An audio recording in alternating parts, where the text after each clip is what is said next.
Guys, तो you really hurt me का next part start करते हैं। हमने लास्ट पार्ट में देखा था कि विंग, जो कि आंली के घर से वापस आ रहा था, वो बहुत ही सैड होकर ऑफिस अपने कॉलेज की ओर जा रहा था। तभी उसे वांगजी मिलता है, जो उसे देखता है कि वो कितना सैड होकर जा रहा है। वांगजी उसे पहचानता है। वांगजी उसकी ओर बुलाता है, ए लड़के सुनो, इधर आओ। पर विंग उसकी बात को नहीं सुनता। तभी वांगजी दोबारा कहता है, ए लड़के, मैं तुमसे बात कर रहा हूँ, इधर आओ। विंग वांगजी के पास जाता है और कहता है, यस सर, आपने मुझे क्यों बुलाया? तभी वांगजी से पूछते हैं, क्या हुआ, तुम इतने सैड क्यों? क्या कॉलेज के हॉस्टल ख़त्म हो गया है? वांगजी जब ये पूछता है तो विंग कहता है, नहीं सर, वो एक्चुअली मुझे नहीं लगता मैं एडमिशन ले पाऊँगा। एक्चुअली मेरे पास पूरी फ़ीस भी नहीं है। और विंग इतना ही कहता है। तभी वांगजी कहता है, कितनी फ़ीस कम है? विंग उसकी ओर देखते हुए कहता है, सर आप। वांगजी कहता है, हाँ, मैं अभी तुम्हारी फ़ीस पे कर देता हूँ, जब तुम्हारे पास हो मुझे लौटा देना।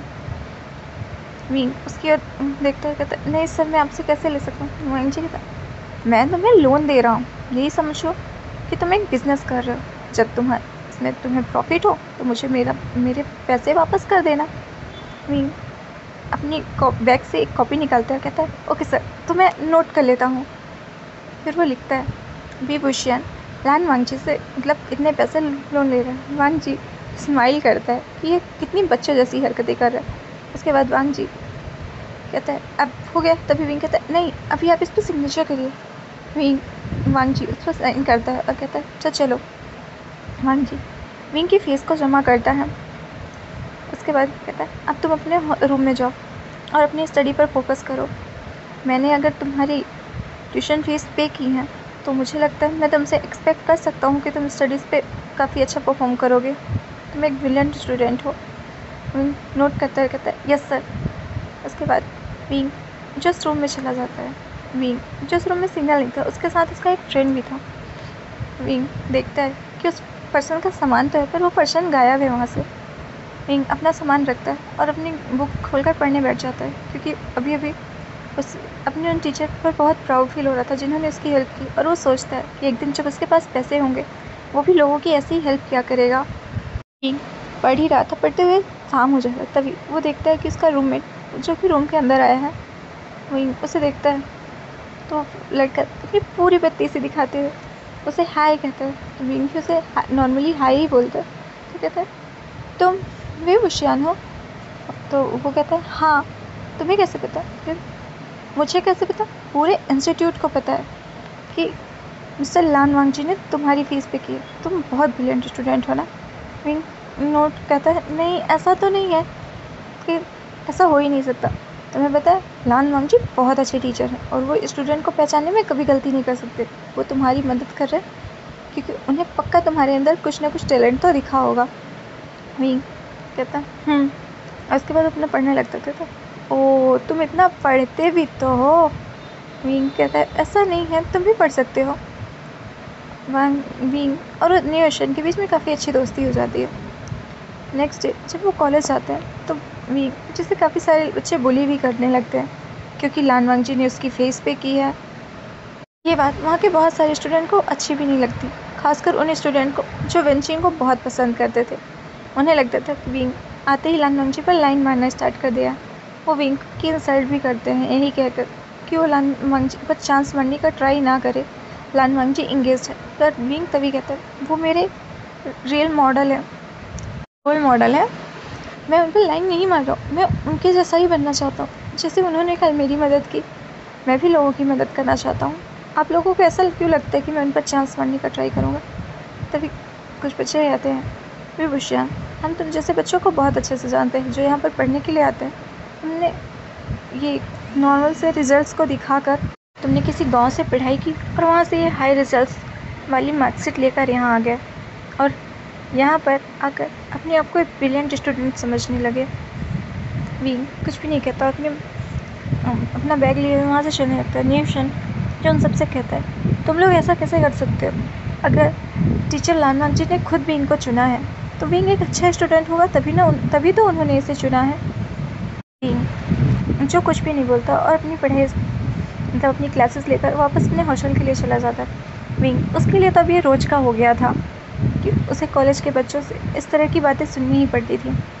इधर याली जो जंक्षा से कहती है, जंक्षा मुझे नहीं समझ में आ रहा तुम लोग विंग की मदद क्यों नहीं कर रहे। विंग अगर अपनी स्टडी करना चाहता है तो तुम उसकी मदद करो, उसके पास तो पैसे भी नहीं है, पता नहीं वो फीस कैसे पे करेगा। और तुम तभी जंक्षा बोलता है, सीजिए मैंने आपसे कहा ना उसके बारे में हमसे बात मत करिए, और फ़ोन कट कर देता है।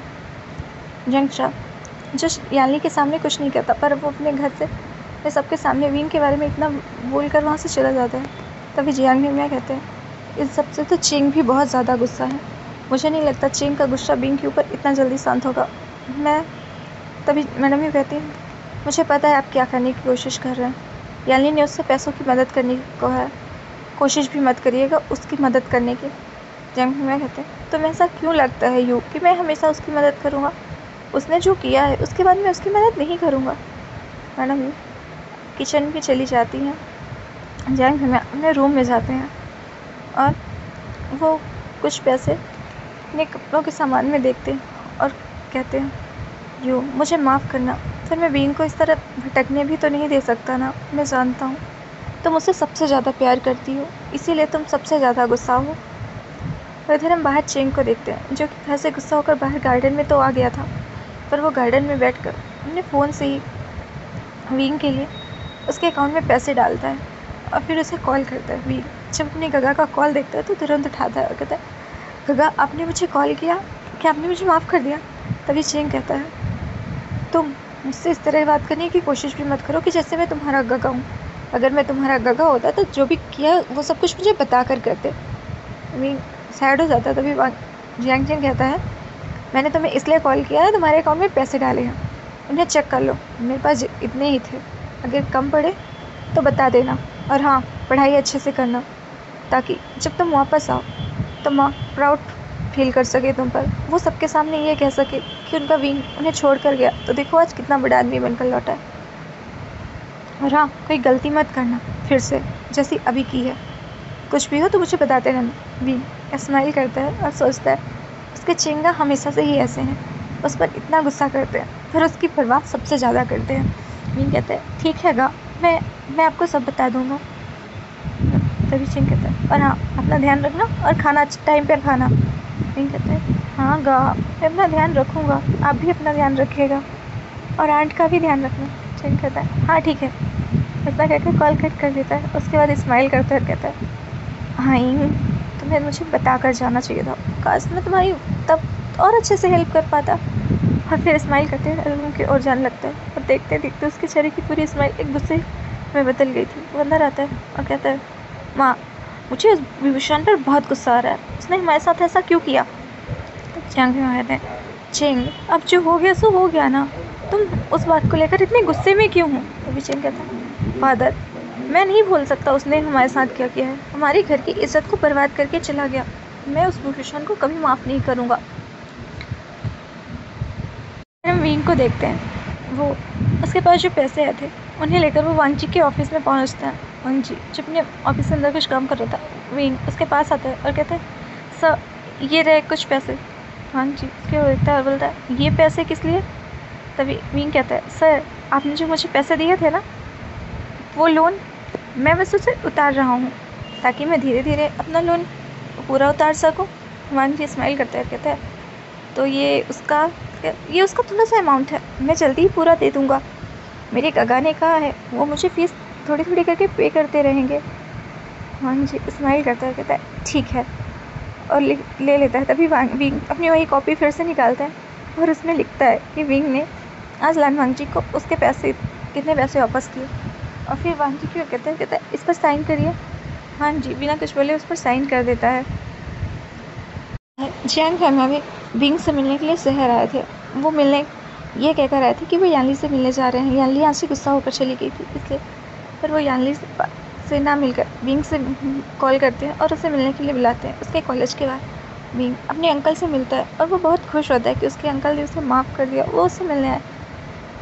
जियांग फैंगमा से कहते हैं, बेटा तुम्हारा कॉलेज तो बहुत बड़ा है, उम्मीद करता हूँ कि तुम जल्दी एक बड़े आदमी बन जाओगे, तुम काफ़ी नाम कमाओगे, अच्छे से पढ़ाई करना। विंग कहता है, अंकल मैं पूरी कोशिश करूँगा और देखिएगा एक दिन मैं बहुत बड़ा बिजनेसमैन बनूँगा। उसके बाद मैं आंट को बहुत अच्छे से मनाऊंगा, मैं उन्हें चेरिश करूँगा। जंगल में हंसते हैं और कहते हैं मुझे यकीन है। उसके बाद वो अपने बैग से कुछ पैसे निकालते हैं और विंग के हाथ में रखते हुए कहते हैं तुम्हें इनकी ज़रूरत पड़ेगी, ध्यान रखना अपना। तब विंग कहता है नहीं फादर, इसकी मुझे ज़रूरत नहीं है, मैं वो चेंग। तभी जंग कहते हैं हाँ मुझे पता है, चेंग तुमसे बहुत गुस्सा है। विंग समझ आता है कि इसके चेंगा भी उससे गुस्सा होने का नाटक करा, इसलिए वो नहीं बताता कि चेंगा ने उसे पैसे दिए हैं। वो कहता है अंकल मुझे इसकी ज़रूरत नहीं है, मैं। तभी अंकल कहते हैं मैंने कहा ना इन्हें रखो, ये मैंने तुम्हारी शादी के लिए बचा कर रखे थे, पर अगर तुमने इन्हें शादी पर नहीं खर्च की तो तुम इन्हें अपनी पढ़ाई पर खर्च कर लो, मुझे खुशी होगी। विंग तब कुछ नहीं बोलता और उन पैसों को ले लेता है। उसके बाद जंग में यानली के पास जाते हैं, उनसे मिलते हैं और उसके बाद वो अपने घर वापस चले जाते हैं। इधर विंग वो भी अपनी पढ़ाई पर बिजी हो चुका था पूरी तरह से। फर्स्ट सेम का एग्ज़ाम होता है, जिसमें विंग पूरे कॉलेज में टॉप करता है और सबको यकीन हो जाता है कि लान वांगची ने जो फैसला लिया वो सही था। पर तभी वांगची को पता चलता है कि विंग कोई उसके गगा जो उसे पैसे भेज रहे हैं वो उसके घर वालों से छुपा भेज रहे हैं। एक्चुअली ये चिन जुशन का ही काम था, जो उसके कॉलेज के स्टूडेंट को बता देता है कि विंग अपनी शादी वाले दिन अपने घर से भाग कर आया था कॉलेज में पढ़ने के लिए। वांगची को ये चीज़ पता चलती है तो उसे बहुत गुस्सा आता है। उसे लगता है कि उसने एक गलत इंसान को चूज़ कर लिया अपने कॉलेज के लिए, एक ऐसा पर्सन जो अपनी फैमिली की रिस्पेक्ट नहीं करता, उनके रूल्स को नहीं मानता।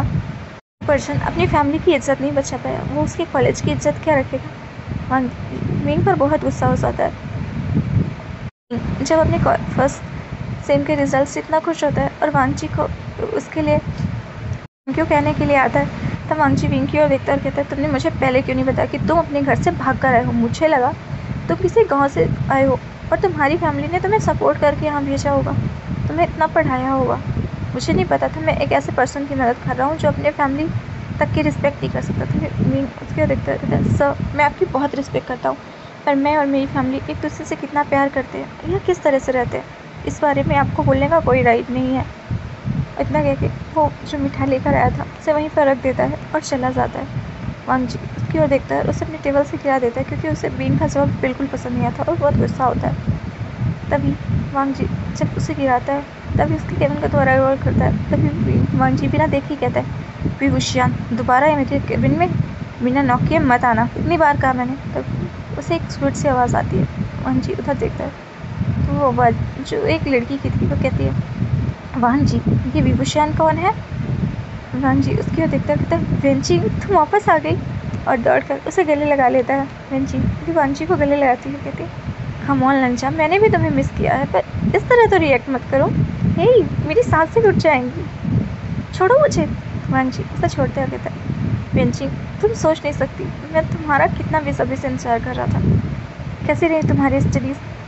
वेंची कहती है बहुत अच्छी, और तुम्हें पता है मुझे यूएस में जॉब भी मिल गई थी। और सिर्फ वो वांगची के नाक पर पिंच करते हुए बोलती है सिर्फ तुम्हारी वजह से मैं उस सबको छोड़कर यहाँ आई हूँ, और तुम मुझे लेने एयरपोर्ट तक नहीं आए, कितने बुरे हो। मुझे पर तुम आने वाली हो तुमने मुझे बताया ही नहीं। मुझे कहते हैं जब अपना फ़ोन चेक करोगे तब तुम्हें पता चलेगा ना कि मैं आ रही हूँ, ये तुम्हें बताया या नहीं। वांगची बोलता है ओह सॉरी। तो कहते हैं कोई नहीं, तुम मुझे कॉफ़ी डेट पर ले चल सकते हो, मैं तुम्हें माफ़ कर दूँगी। वांगची स्माइल करता है, कहता है ठीक है चलो चलते हैं। वांगची जो वेंची के साथ हंसते मुस्कुराते जा था भी वांगची को ही देख रहा था। उसे पता नहीं क्यों पर इस चीज़ से बहुत हर्ट फील हो रहा था। वो अपने आप से कहता है मुझे क्यों हर्ट फील हो रहा है। सर तो अपनी फियांसी के साथ जा रहा है ना, ये तो वही है जिनकी फ़ोटो मैंने नोटिस बोर्ड पे देखी थी। इन्होंने और सर ने साथ में ही तो टॉप किया था इस कॉलेज पे। वांगची उसे देखकर स्माइल करता है और अपने आप को कंसोल करने की कोशिश करता है। इधर विन चाओ जो कि विंग की फैमिली को बहुत परेशान कर रहा था यूनमक में, वो उन लोगों को वहाँ रहने भी नहीं दे रहा चाहता था। विन चाओ जो विंग की सारी फैमिली को किडनैप कर लेता है, जिसमें उसके गगा, उसकी आंट, अंकल और उसकी ग्रैंडमदर भी होती हैं। उन सबको किडनैप करके वेंचाओ एक फैक्ट्री जैसी जगह पर रखता है और उसके बाद वो विंग को कॉल करता है।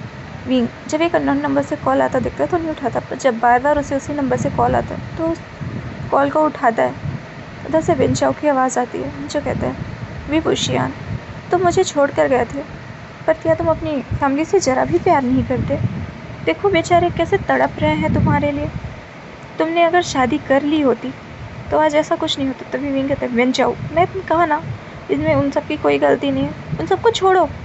वेंचाओ उसे उन सब की आवाज़ें सुनाता है जिन्हें उसके लोग बहुत टॉर्चर कर रहे थे, इस वजह से वो लोग आवाज़ें कर रहे थे। विंग जो कि छटपटा था, तभी वेंचाओ उसे वीडियो कॉल करता है। विंग देखता है कि वेंचाओ ने आज भी वही दूल्हे की ड्रेस पहन रखी है। विंग कहता है, वेंचाओ तुम पागल हो गए हो। तभी वेंचाओ कहता है, विंग तुम्हारे पास अभी सिर्फ मौका है। अगर तुम कल तक युनमक वापस नहीं आए और मुझसे आकर शादी नहीं की तो देख लेना तुम्हारा परिवार तुम्हें मरा मिलेगा। विंग कहता है, अगर मेरे घर वालों को कुछ भी हुआ तो वेंचाओ मैं तुम्हें छोड़ूंगा नहीं। तभी वेंचाओ कहता है, वी बुशियान, अभी भी तुम में इतनी अकड़ है जब तुम्हारा परिवार मेरे कब्जे में है। चुपचाप यहाँ आ जाओ, और हाँ अकेले आना। अगर होशियारी दिखाई ना तो तुम नहीं जानते मैं क्या कर सकता हूँ। विंग कहता है, अच्छा ठीक है मैं अकेले आऊँगा, पर मेरे घर वालों में किसी को कुछ नहीं होना चाहिए। वेंचाओ कहता है, ठीक है, अगर तुम यहाँ आकर मुझसे शादी कर लेते तो मैं अपने इन-लॉज के साथ कुछ भी नहीं करूँगा। ऐसा करके फ़ोन कट कर देता है विंग, जो बहुत परेशान होता है और वो तुरंत ही अपने गांव के लिए निकल जाता है। जो इन वक्त पहुँच चुका था, पर वो देखता है कि वेंचाओ पूरे मैरिज की तैयारी करके बैठा हुआ है और वो कहता है, विंग पहले तुम्हें मुझसे मैरिज करनी होगी, उसके बाद ही तुम अपने परिवार वालों से मिल पाओगे ना। तभी विंग कहता है, नहीं पहले मैं अपने घर वालों से मिलूँगा, उसके बाद ही मैं तुमसे शादी करूँगा।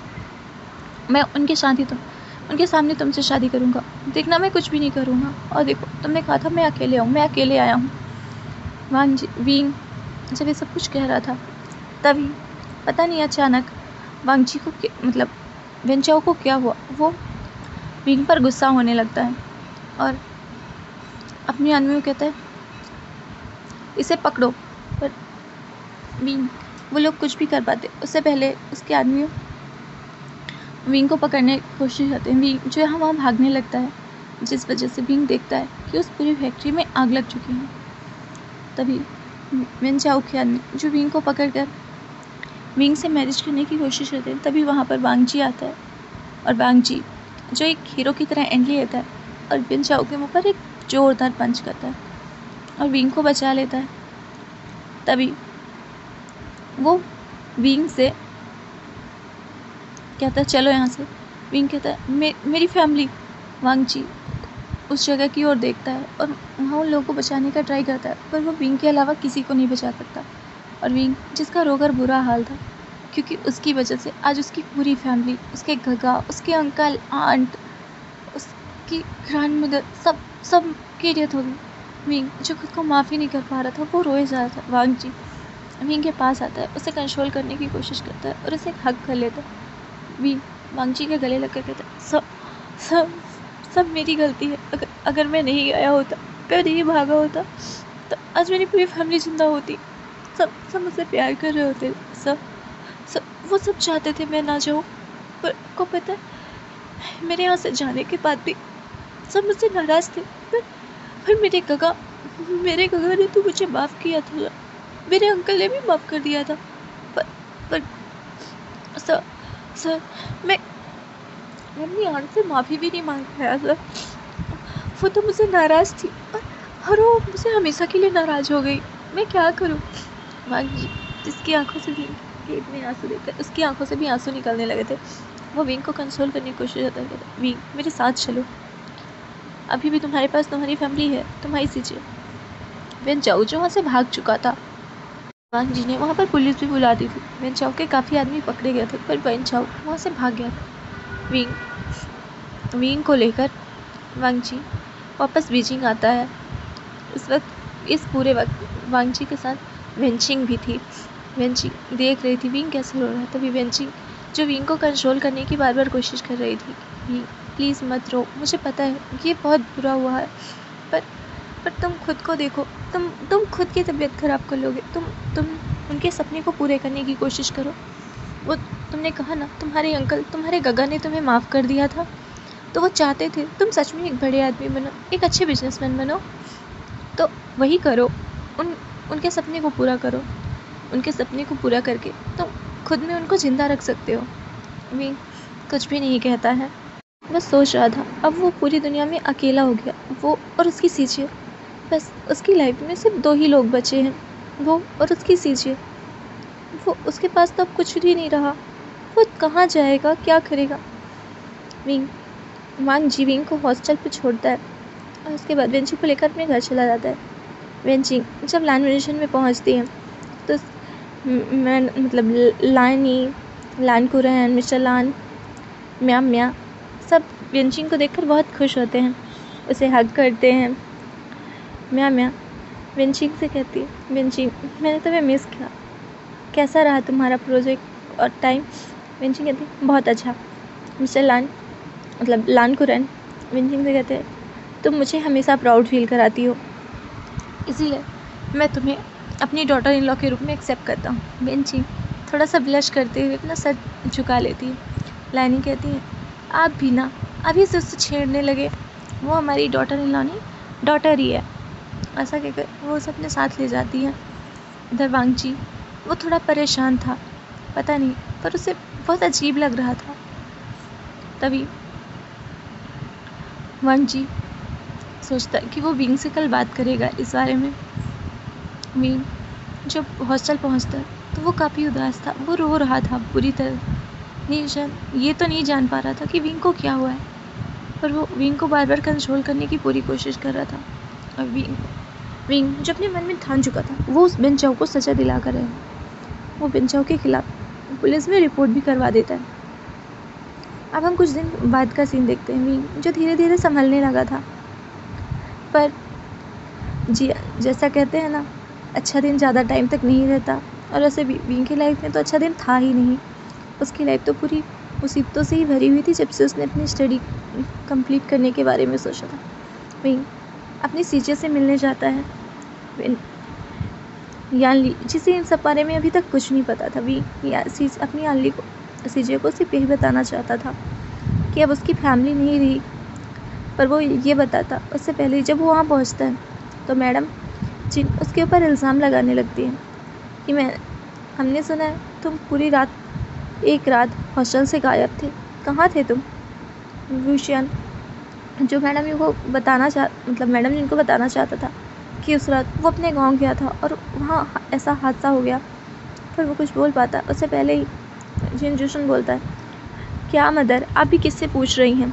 जो लड़का अपनी सिस्टर के ब्रदर इन लॉ को इस तरह से सेड्यूस करने की कोशिश कर सकता है, वो बाहर किसी को सेड्यूस नहीं करेगा, पक्का किसी के साथ रंगरलिया मना कर आया होगा ये, और अब यहाँ अपनी बहन से हेल्प लेने आ गया। और साउची तो है ही इतनी सॉफ्ट हार्टेड, हमेशा इसकी मदद करती रहती है।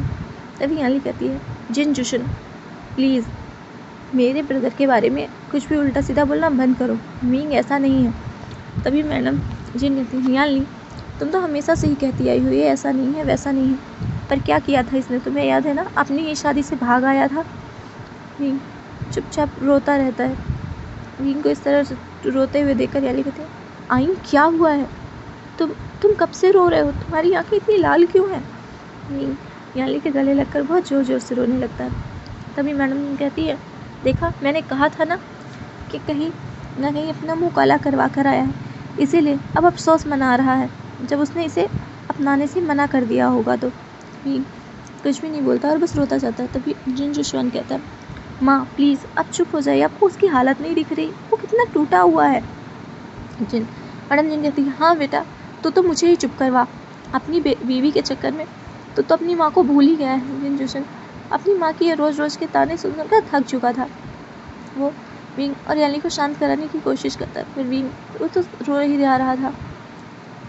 याली विंग को लेकर घर से बाहर निकल जाती है और कहती है आई मुझे पता है वहाँ पर सब तुझे बुरा बोल रहे थे, क्या तू इसीलिए रो रहा है? तभी विंग नाम अपना सर हिलाते थे तो फिर तुम क्यों रो रहे हो? विंग कुछ नहीं कहता और कहता है सीजिए सब मुझसे एक सवाल करेंगे ना, मैं एक रात कहाँ था? तभी याली कहती विंग ऐसा नहीं है।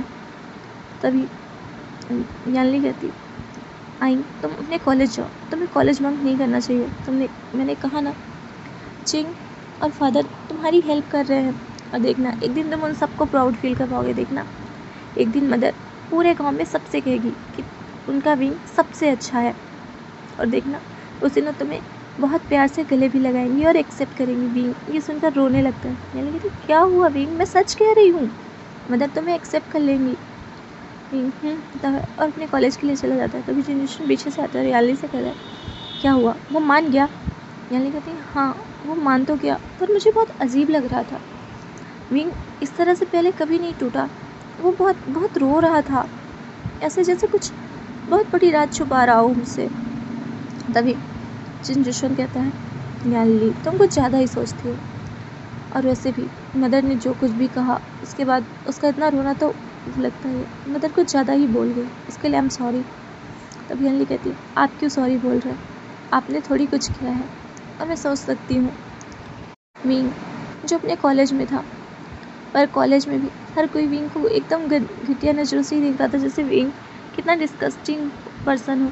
विंग इसका मतलब नहीं समझ पा रहा था। इधर वांग जी जब कॉलेज आता है तो वो भी देखता है कि सब विंग के बारे में ही बातें कर रहे हैं।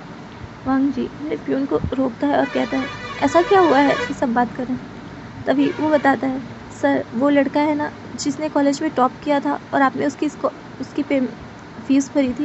वांग जी कहता है, सर वो एक पूरी रात हॉस्टल से गायब रहा, और आपको पता है उसकी फैमिली वाले आए थे उस दिन, पर वो उन्हें भी नहीं मिला, उनके पास भी नहीं था। इसका मतलब तो साफ है वो कहीं और था, इसीलिए सब।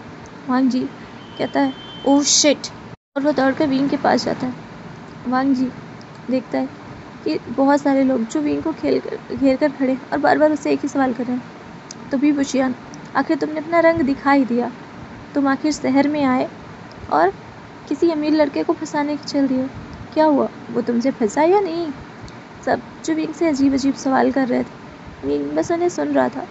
उसके साथ अभी एक दिन पहले ही इतना बुरा हादसा हुआ, उसकी पूरी फैमिली खत्म हुई है।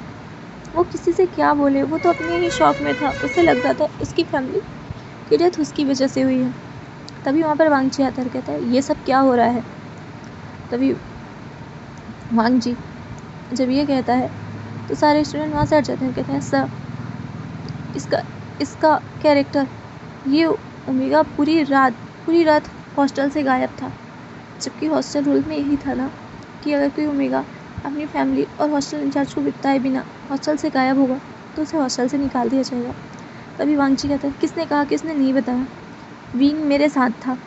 ये बात सुनकर सब शॉक हो जाते हैं कि भूषण सर के साथ था, पर विंग तो ये जानता था कि वांग जी जानता है कि विंग कहाँ था, इसलिए विंग कुछ नहीं बोलता और चुपचाप वहाँ से अपना सर झुकाए ही अपनी क्लास की ओर चला जाता है। तभी वांग जी कहता है, विंग रुको, मुझे तुमसे बात करनी है। पर विंग वांग जी को कोई जवाब नहीं देता। तभी वांग जी विंग का हाथ पकड़ता है, कहता है, विंग मैं तुमसे कुछ बात करना चाहता हूँ, पर ये क्या हरकत है? तभी विंग कहता है, सर मैं इस वक्त अकेला रहना चाहता हूँ, बिल्कुल अकेला, और अपना सर झुकाए वहाँ से चला जाता है। वांग जी ने जो बात बोली थी वो कोई छोटी बात नहीं थी कि वांग जी और विंग एक साथ थे, इसलिए बात हवा की और आग की तरह फैलती रही। और ये बात मैडम जिन के कानों में भी पहुंच गई। मैडम जिन जो कॉलेज आ चुकी थी विंग को डांट रही थी कि आखिरकार उस लड़के ने एक्सेप्ट कर लिया ना जिसके साथ तुमने रात गुजारी थी, तो तुम क्यों एक्सेप्ट नहीं कर लेते कि तुम कैरेक्टर लेस हो? विंग कुछ भी नहीं बोलता है।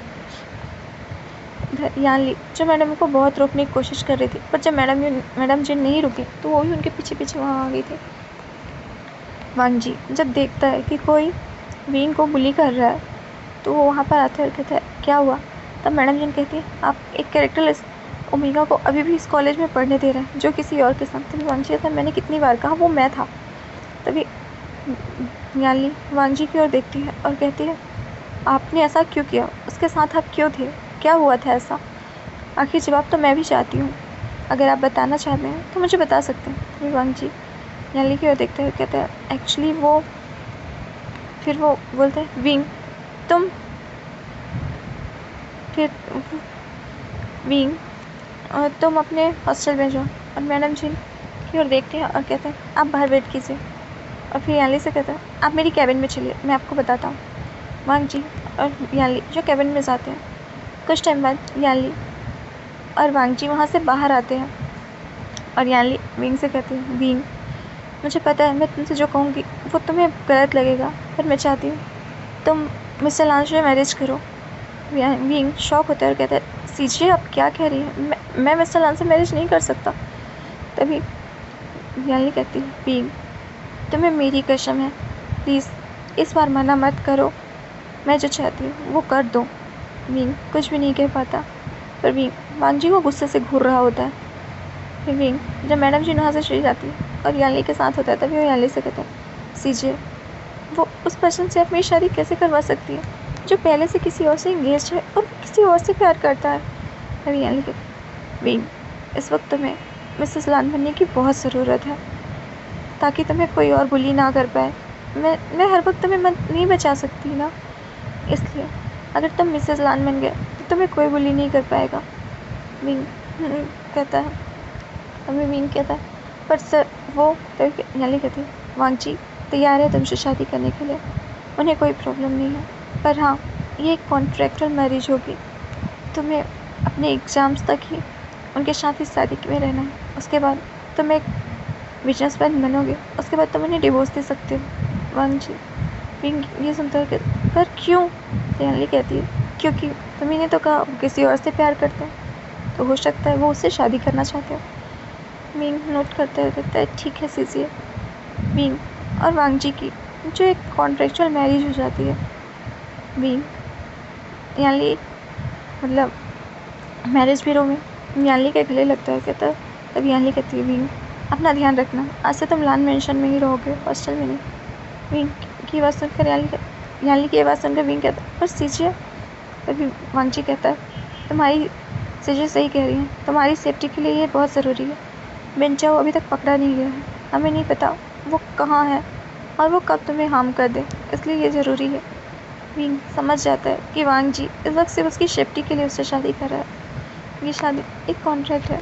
विंग की नज़रों में वांग जी की रिस्पेक्ट और बढ़ जाती है कि वांग जी उसकी हेल्प करने के लिए अपनी लाइफ में कितना कुछ सेक्रीफाइस कर रहा है, एक ऐसे ओमेगा से शादी कर रहा है जो अनाथ हो गया है, जिसकी कोई फैमिली नहीं है, उसे एक बड़ा बिजनेसमैन बनाने के लिए वो खुद ही मेहनत करना चाहता है।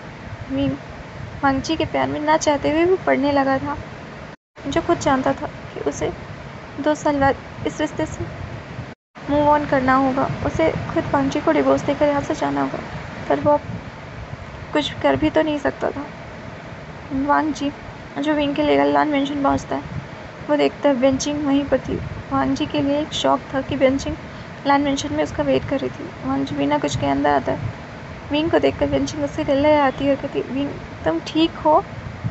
विंग उसकी ओर देखता है और कहता है, उसके बाद वांग जी सब लोग वांग जी की ओर देख रहे थे, तभी वांग जी कहता है, छोटी माँ मैंने और विंग ने शादी कर ली है, आज से विंग मेरा लीगल हस्बैंड है। पता करके वांग जी हस्बैंड लगता है, तभी लैनी जो कि वांग जी की छोटी माँ थी, वो कहती, वांग जी तुम क्या कह रहे हो, तुम्हारी और बेंचिंग की इंगेजमेंट हुई है। तभी वांग जी कहता है, छोटी माँ मैंने और विंग ने शादी कर लिया, तो मुझे लगता है वो इंगेजमेंट कैंसिल हो गई, और बेंचिंग मेरी बेस्ट फ्रेंड है, मुझे लगता है वो मुझे समझेगी। तभी लान कुरैन कहते हैं, वांग जी मैं इस रिश्ते को नहीं मानता, इस ओमेगा को जहाँ से उठा कर लाया वहीं छोड़ कर आओ। तभी वांग जी कहता है, अंकल मैंने कहा ना मैंने शादी कर ली है। तभी मिस्टर लान कहते हैं, कुरैन रुक जाओ, अगर उसने शादी कर ली है तो ये ओमेगा कहीं और नहीं जा सकता। तभी लान कुरैन कहते हैं, गगा आप तो कुछ मत बोलिए, ये सब आपकी ही परवरिश का नतीजा है कि वांग जी इतना सॉफ्ट हार्टेड हो गया है। तभी वांग जी कहते हैं, अंकल तभी वो लान कुरैन विंग को गौर से देखते हैं, कहते हैं, ये तो हमारे ही कॉलेज में बिजनेस स्टडीज़ करता है ना। तो वांग जी नोट करता है, तो कहता है, तुमने फिर से एक ऐसे स्टूडेंट को चुना, अगर ये भी तुम्हारी माँ की तरह निकला तो। तभी वांग जी कहता है, प्लीज़ अंकल अब इन सब बातों में मेरी माँ को मत लाइए, और वैसे भी मैं उस औरत को अपनी माँ नहीं कहता। ये सुनकर मिस्टर लान का सर सम से झुक जाता है और शायद दुख भी होता है कि उनका बच्चा अपनी माँ से इतनी नफरत करता है। तो गाइस आज के लिए इस पार्ट को यहीं ख़त्म करते हैं। आप लोगों के लिए ढेर सारा प्यार, और प्लीज़ आप भी मुझे प्यार करिए। और